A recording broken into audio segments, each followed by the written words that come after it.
그동안 쌍방울 대북 송금 사건에서 이화영 전 경기부지사가 검찰에 진술회유, 진술 조작, 또 진술 세미나가 있었다.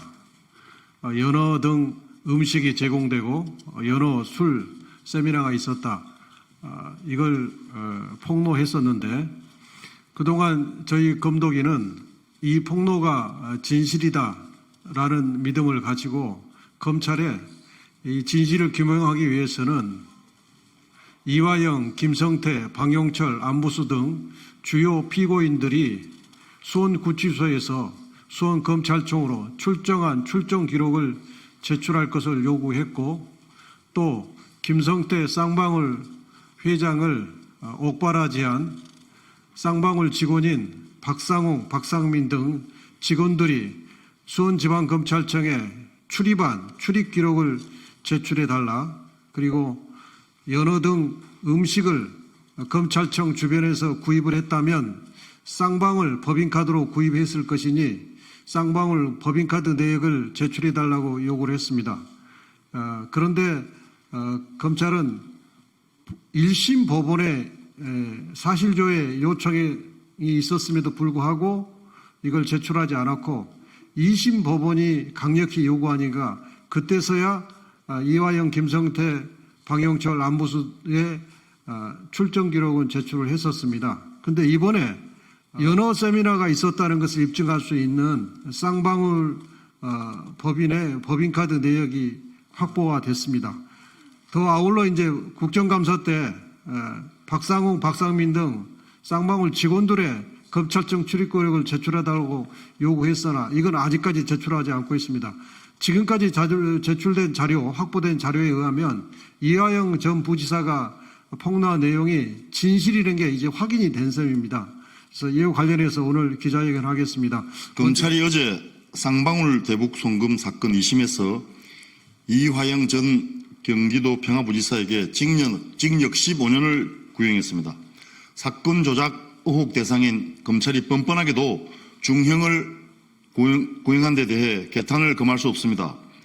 공교롭게도 같은 날 수원지검 박상용 검사, 수원지검이 대북 송금 사건을 조작하기 위해 공범들을 모아놓고 연어의 술파티에 허위 진술 세미나를 했다는 이화영 부지사의 법정 진술을 뒷받침하는 사실이 확인되었습니다. 지난해 5월 29일 쌍방울 김성태 전 회장과 방용철 전 부회장, 이화영 전 부지사가 함께 수원지검에 출정해 조사를 받던 시각 수원지검 앞에 위치한 연어 식당에서 쌍방울 법인카드가 결제된 내역이 확인된 것입니다. 쌍방울 법인카드가 지난해 5월 29일 17시 40분 수원지검 앞에 위치한 땡땡연어 광교점에서 49,100원 결제됐습니다.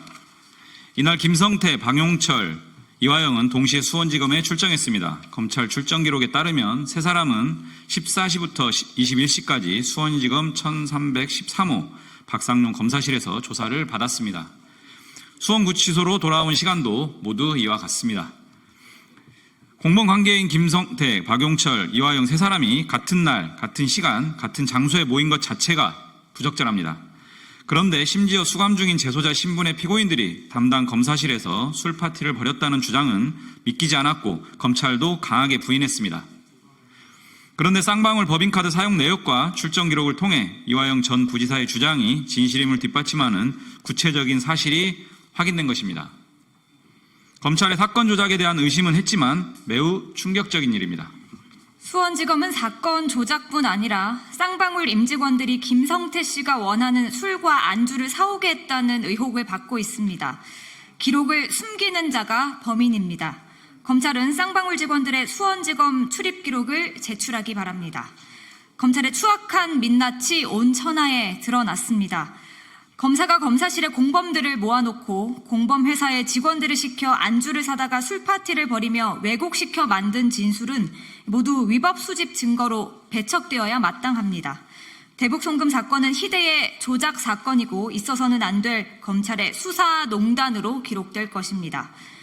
검찰이 정말로 조작을 했다면 당장 사표를 내겠다라던 박성재 법무부 장관은 스스로 공언한 대로 당장 사퇴하고 물러나기 바랍니다. 검찰독재대책위원회는 박상용 검사에 대한 탄핵은 물론이고 특검을 통해 사건의 진실과 조작 경위를 반드시 밝혀내겠습니다. 2024년 11월 1일 더불어민주당 검찰독재대책위원회. 예, 언론인 여러분 감사합니다. 마치겠습니다.